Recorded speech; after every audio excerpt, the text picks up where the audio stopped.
na-realize ko na lahat tayo nasa trial and error phase.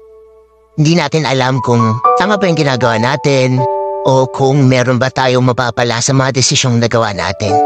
Yung realization na lahat tayo meron pinagdaraanan, na lahat tayo first time dito sa mga bagay na to, doon natin marirealize na lahat tayo pantay-pantay.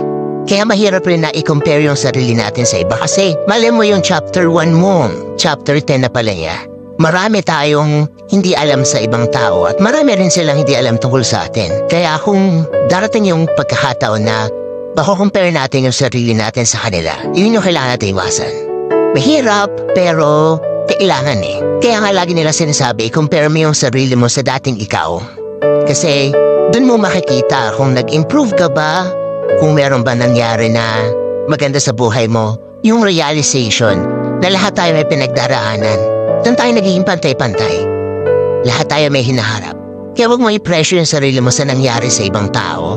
Kasi may sarili kang labang pinagdaraanan. May sarili kang path na tinatahak. At meron kang patutunguhan na ikaw lang talaga yung kailangan magdesisyon para puntahan yon, para makamit yon.